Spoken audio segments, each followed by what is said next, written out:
The wind was howling like a wild animal across the frozen wasteland of Antarctica. Snow was falling so hard that you couldn't see 5 feet ahead of you. Dr. Lisa Park pulled her thick winter coat tight around her body as she walked through the research station. She had been working at this remote base for 2 years now, studying strange life forms that somehow survived in this harsh place.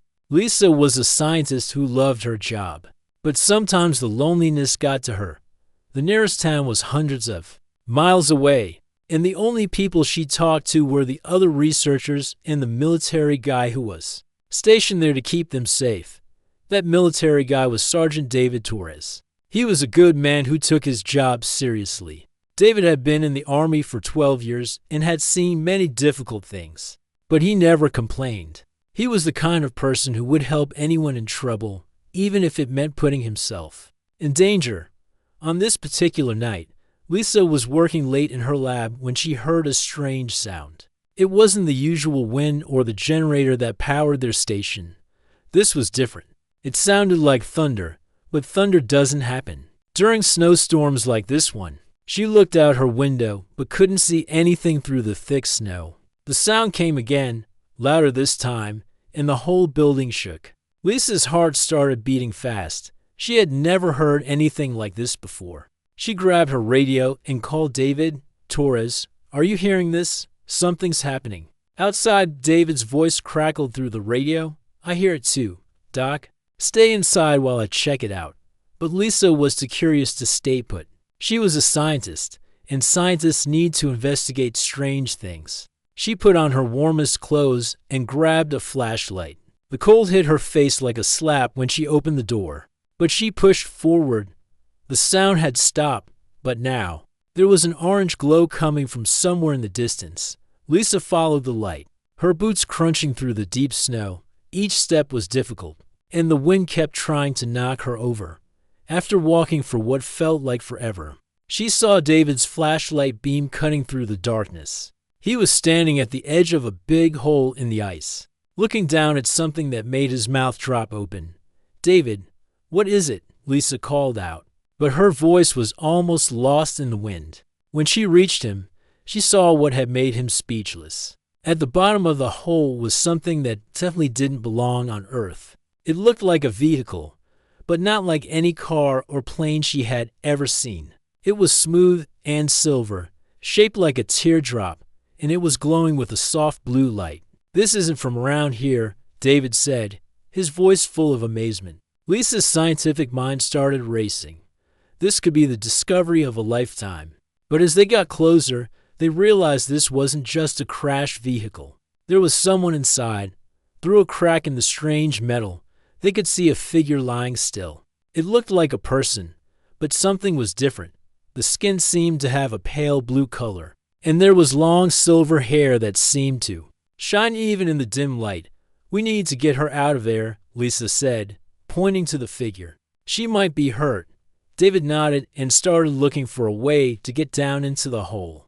The crashed vehicle was about 10 feet down, and the walls of the hole were made of ice and snow. It would be dangerous, but they couldn't just leave someone to die. Using ropes from their emergency kit, David lowered himself into the hole while Lisa held the rope tight from above. The wind kept getting stronger, and snow was falling harder.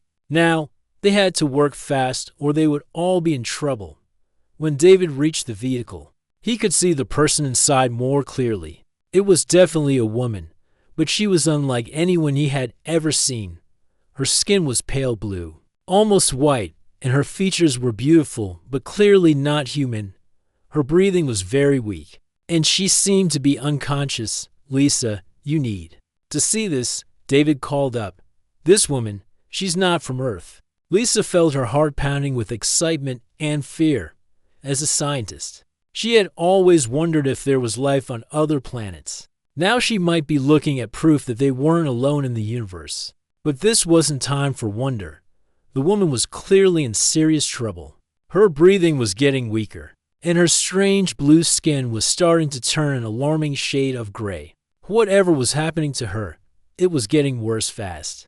David carefully pulled the woman out of the wreckage and called for Lisa to help pull them both up. Working together, they managed to get the mysterious woman out of the hole and back to their research station. As they carried her through the storm, Lisa noticed that the woman's condition was getting worse by the minute. Her breathing was becoming more shallow, and her body felt cold even through her strange clothes. "We need to get her to the medical bay right now," Lisa said, her voice tight with worry. They didn't know who this woman was or where she came from. But one thing was clear: she was dying, and they might be the only ones who could save her. The storm continued to rage outside as they brought the first visitor from another world into their small research station, not knowing that this moment would change everything they thought they knew about life in the universe. The medical bay at the research station was small and basic, but it had everything they needed for emergencies. Lisa and David carefully placed the mysterious woman on the examination table. Under the bright lights, they could see her clearly. For the first time, she was breathtaking in a way that was both beautiful and frightening. Her skin had that strange pale blue color, almost like moonlight on water. Her silver hair fell in waves around her face, and even unconscious, there was something peaceful about her expression. But what worried them most was how weak she looked. Her pulse is very slow, Lisa said, checking the woman's wrist, and her breathing is getting worse. David stood nearby, watching as Lisa tried to figure out what was wrong. He had seen many injured people during his time in the army, but this was completely different. Nothing in his training had prepared him for helping someone from another world. Lisa connected some basic monitoring equipment to the woman. The numbers on the screen were not good. Her heart rate was dropping, and her oxygen levels were dangerously low. Whatever was happening to her, it was happening fast. "It's like her body can't handle our air," Lisa said, studying the readings. "Look at these numbers. It's as if our atmosphere is poisoning her." David frowned. "Is there anything we can do? Some kind of medicine or treatment?" Lisa shook her head. "I don't know what her body needs. She's not human, David. Everything about her biology is different from ours. They tried giving her oxygen, but it didn't help. They tried different medicines, but nothing worked. The woman's condition kept getting worse. Her beautiful blue skin was turning gray, and her breathing was becoming so shallow that they could barely see her chest moving. We're losing her," Lisa said, her voice full of frustration. "I don't know what else to try." Just then, something incredible happened. The woman's eyes opened for the first time. They were the most amazing eyes either of them had ever seen. They were silver, like her hair, but they seemed to glow with their own light. She looked directly at Lisa, then at David, and her mouth opened as if she was trying to speak, but no sound came out. Instead, something even more amazing happened. Images appeared in their minds, not words, but pictures and feelings that they could somehow understand. Lisa gasped and grabbed David's arm. "Did you see that? Did you feel it?" David nodded, his eyes wide with surprise. "She's talking to us, not with words, but with her mind." The images continued. They saw a planet that was dying. The sky was dark and filled with poisonous clouds. They felt the woman's sadness and desperation. She was trying to tell them something important, but she was getting weaker by the minute. More images flowed into their minds. They saw her people, beings who looked like her, with the same pale blue skin and silver hair. They were a peaceful race, but their world was ending. The woman showed them how her people had a special way of healing each other, something that involved sharing their life force through their blood. "She's showing us how her people heal," Lisa whispered. "They share their blood to save each other." The woman's eyes focused on David with an intensity that made him feel like she was looking into his soul. More images came, showing how her own blood had been damaged in the crash. She needed new blood, healthy blood, to survive. But there was a problem. Her people's blood was different from human blood. It might not work. It might even kill her. But without it, she would definitely die. "She's asking for our help," David said quietly. "She needs blood, but she doesn't know if human blood will work." Lisa looked at the monitoring equipment. The numbers were getting worse. "We don't have much time. Her body is shutting down." The woman's eyes closed again, and her breathing became even more shallow. The glow in her skin was fading, and she Looked like she was slipping away.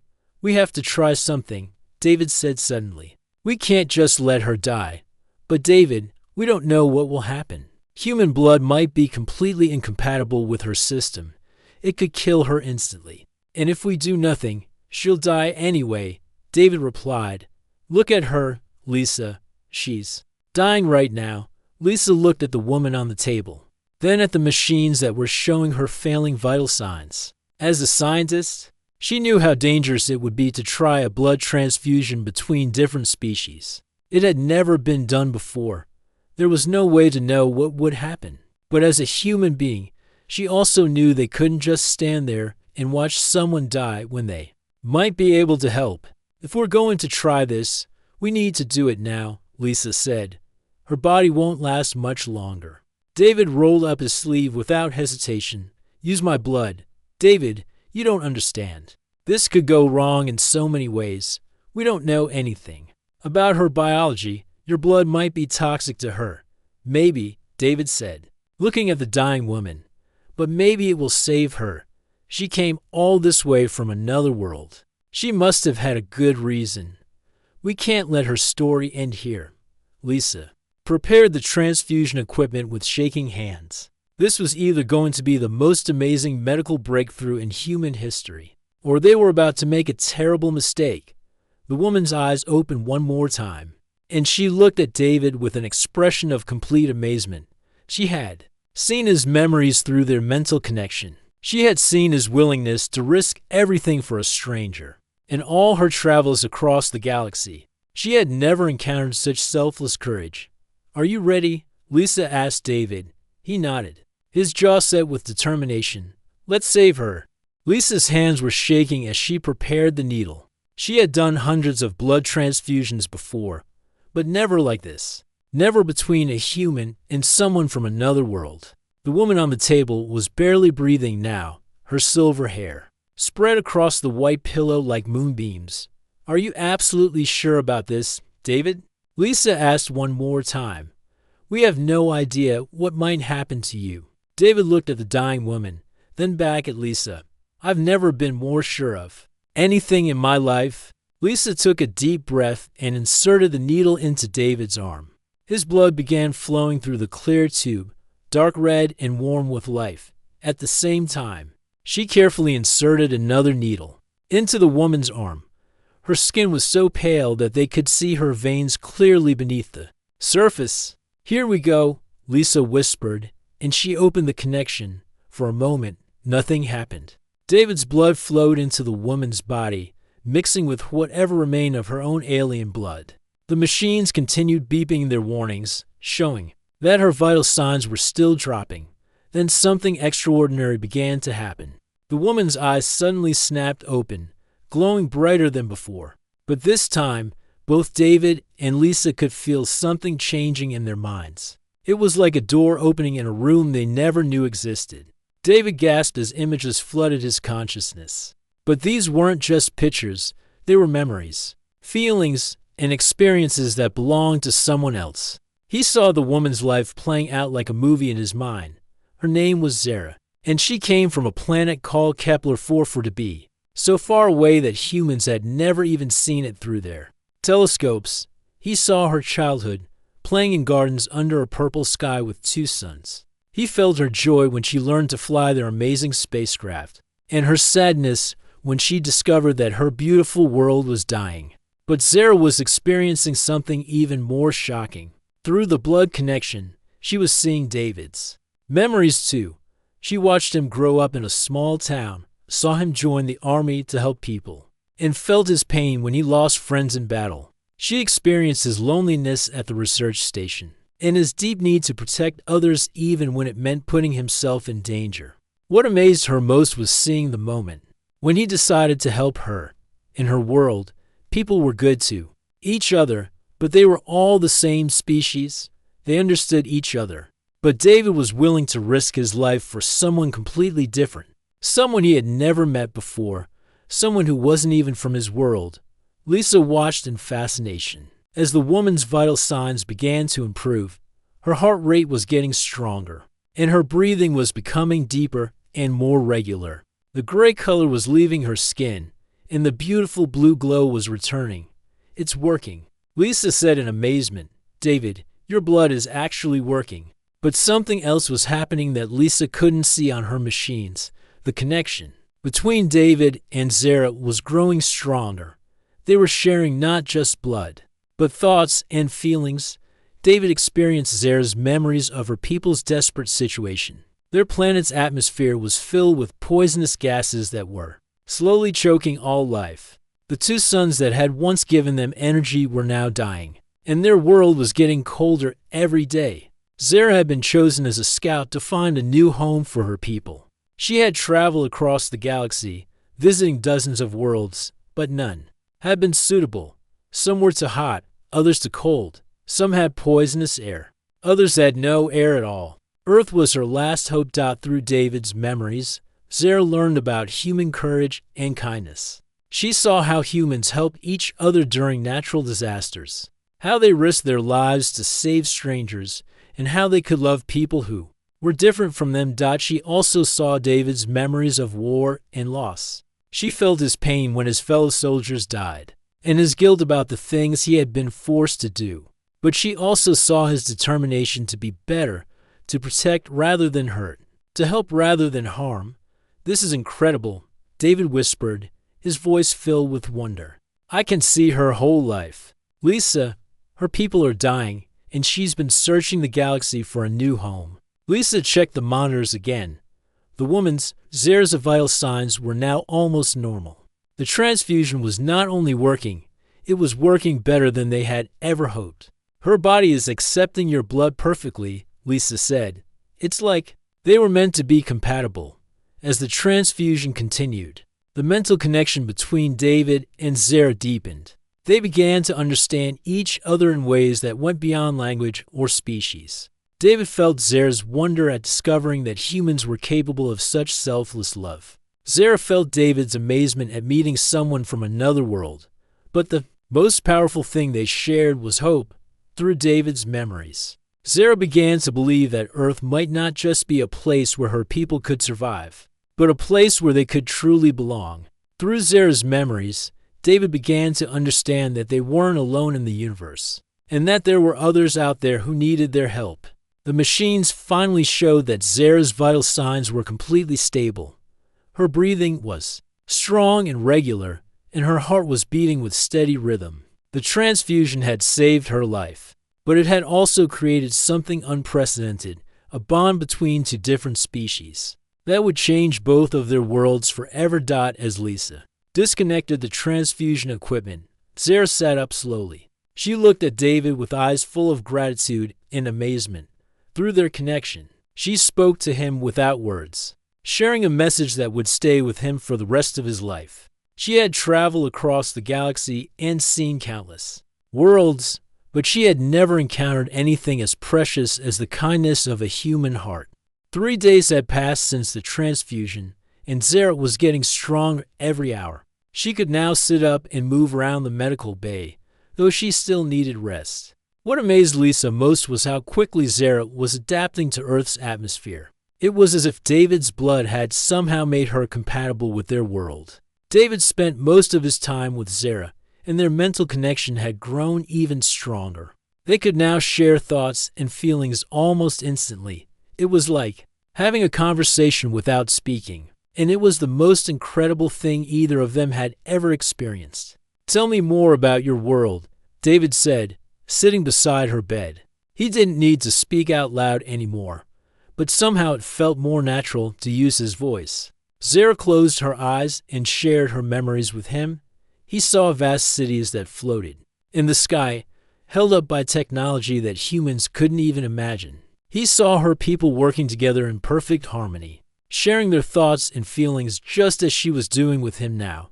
But he also saw the dying, the poisonous clouds that had begun to cover their world 5 years ago, the way the plants stopped growing and the animals began to disappear. The way her people had slowly begun to lose hope as they realized their beautiful world was coming to an end. "We tried everything," Zara said, her voice soft and sad. "Our scientists worked day and night to find a solution. We built machines to clean the air. We created underground cities. We even tried to leave our planet in large ships. But nothing worked. The damage was too great. David felt her pain as if it were his own. Through their connection, he could feel the weight of responsibility she carried. She wasn't just a scout looking for a new home.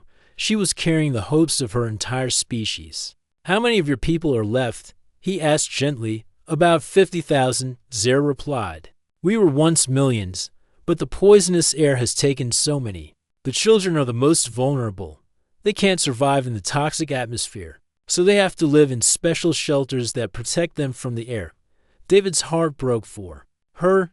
He had seen war and loss, but he had never imagined anything like this. An entire civilization slowly dying, with nowhere to go and no one to help them. "That's why you came here," he said.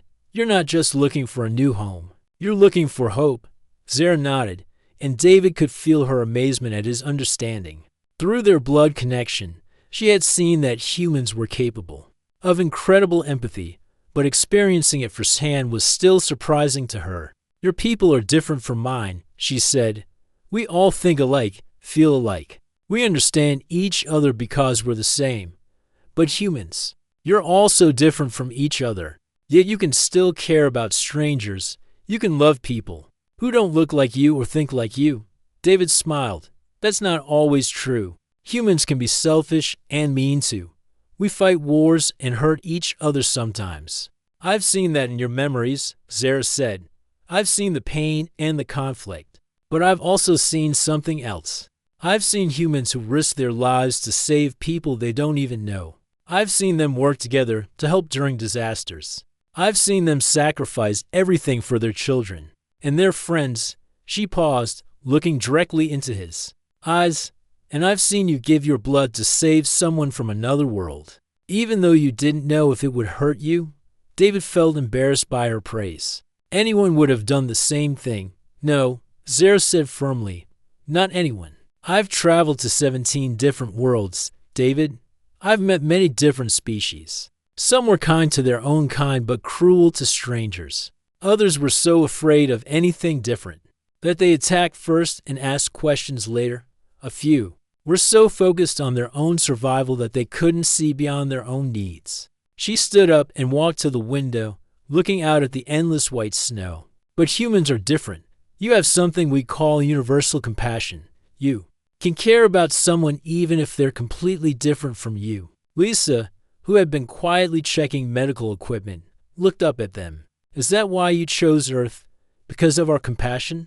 Zara turned to face both of them. "I chose Earth because the atmosphere is similar to our old world, because the gravity is right for our bodies, and because there's enough space for both our species to live together. But now I know there's another reason." She walked back to David and placed her hand over his heart. Through their connection, she shared a feeling of hope so strong that it took his breath away. "I think our people can learn from each other," she said. "My people have technology that could help humans explore space and cure diseases. We have knowledge about the universe that your scientists would find fascinating. But you have something we need even more." "What's that?" David asked. "You have the ability to love without limits," Zara said. "My people care about each other. But we've never learned to care about those who are different from us. We've never had to, because we were all alone on our world. But humans live with many different kinds of people, and you've learned to see the beauty in differences." David felt a warm glow in his chest. Through their connection, he could feel that Zara truly meant what she was saying. She wasn't just trying to make him feel good. She genuinely believed that humans had something special to offer. "My people are dying," Zara continued. "But maybe that's not the end of our story. Maybe it's the beginning of a new chapter. Maybe we can learn to be better by working together." Lisa had been listening to their conversation with growing excitement. "This could be the most important moment in human history," she said.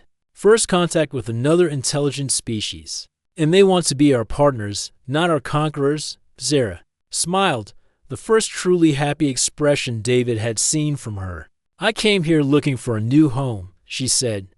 "But I found something better. I found a new family." Through their blood connection, David felt her joy and hope, but he also felt her fear. She was afraid that others might not understand. She was afraid that her people might not be welcomed. She was afraid that the humans in charge might see her as a threat instead of a friend. What happens now? David asked. How do we make this work? Zara's expression grew serious. That's the hard part.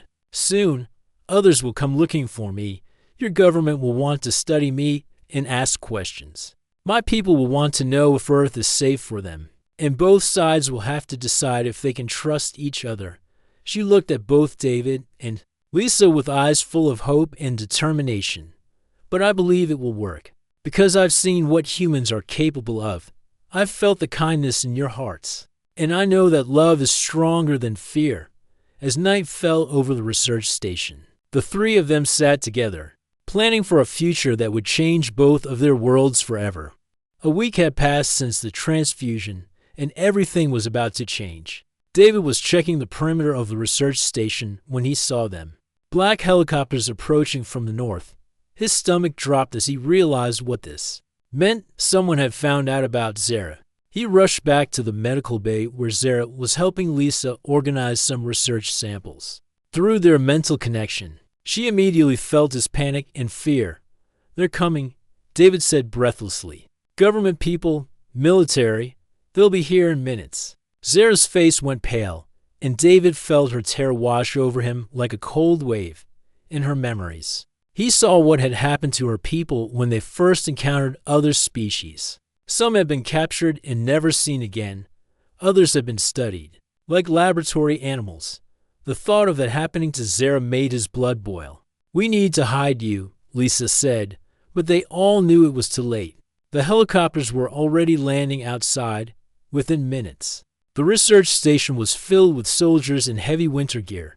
Behind them came a stern-looking woman in a military uniform, who introduced herself as Colonel Martinez. She had the kind of voice that was used to giving orders and having them obeyed. Dr. Park, Sergeant Torres. Step away from the subject, she commanded. Subject. David stepped protectively in front of Zara. Her name is Zara, and she's not a subject. She's a person. Colonel Martinez looked at him with cold eyes. Sergeant, you're out of line. This is a matter of national security. We have reports of an unidentified craft and possible extraterrestrial contact. I'm ordering you to step aside. David felt Zara's hand on his shoulder. Through their connection, she was trying to calm him, but he could also feel her fear. She was terrified of being taken away, of being separated from the only humans who had shown her kindness. She's not a threat, Lisa said. Stepping forward, she's injured and alone.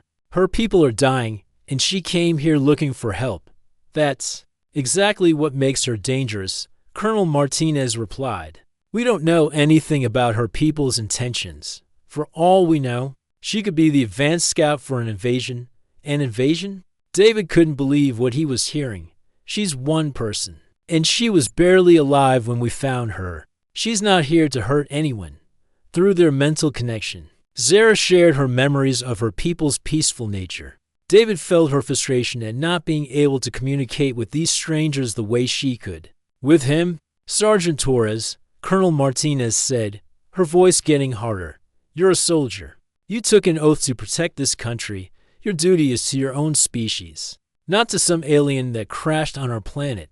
My duty is to protect people, David replied. All people, and that includes her. The colonel's expression grew angry. You're emotionally compromised. The alien has clearly done something to your mind. You're not thinking clearly. She hasn't done anything to my mind, David said. She saved my life in ways you can't understand. And I'm not going to let you take her away to be studied like some kind of laboratory animal. You don't have a choice, Colonel Martinez signaled. To her soldiers, take the alien into custody. If anyone interferes, arrest them too. As the soldiers moved forward, David made a decision that would change his life forever. He stepped directly in front of Zara, spreading his arms wide. You'll have to go through me first, he said quietly. Through their connection, Zara felt the depth of his determination. She was amazed that he would risk everything for her, but she was also terrified of what might happen to him. David, don't, she whispered. I can't let you destroy your life for me. But David had seen her memories of her dying people. He had felt her desperation and her hope. He had experienced her amazement at human kindness, and he knew that if he let them take her away, she would never get the chance to help her people find a new home.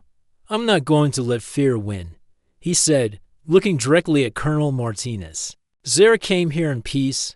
Her people are dying, and she's looking for a place where they can live. If we help her, we could be part of the greatest moment in human history. But if we let fear and suspicion control us, we'll miss the chance to do something truly good. You're talking about bringing thousands of aliens to Earth, Colonel Martinez said. That's not a decision one sergeant gets to make. No, David replied. But it's a decision that should be made with wisdom and compassion, not fear and violence. Lisa stepped forward to stand beside David. He's right. Zara's people have technology that could help us explore space and cure diseases. They have knowledge about the universe that could advance human science by centuries. But more than that, they're refugees who need our help. Colonel Martinez looked at them both with disgust. You're both compromised. You're putting the entire planet at risk for one alien. We're putting the entire planet at risk if we don't help. David said, Zara's people are peaceful. But if we treat her like a prisoner, if we show them that humans respond to friendship with violence, then we'll create enemies where we could have had allies through their mental connection. Zara made a decision of her own. She stepped out from behind David and faced Colonel Martinez directly. Please, she said, her voice soft but clear. I understand your fear. I understand why you see me as a threat. But I came here in peace, and I offer you friendship. She closed her eyes and gently extended her consciousness toward the colonel. For just a moment, she shared a brief glimpse of her memories, her dying world, her people's desperation, and her hope for a better future. Colonel Martinez stepped back, her eyes wide with shock. What did you do to me? I showed you the truth. Zara said, I showed you why I'm here. I'm not your enemy. I'm someone who needs your help, just as you might need ours someday. The colonel stood there for a long moment, clearly struggling with what she had experienced. Finally, she looked at her soldiers. Stand down, she said quietly. David felt a surge of hope, but he could also feel Zara's exhaustion. The effort of communicating with Colonel Martinez had drained her. I'm still taking her into custody, Colonel Martinez said, but she'll be treated as a guest, not a prisoner. We have a lot to discuss. No, David said firmly, she stays here with us. If you want to talk to her, you can do it here.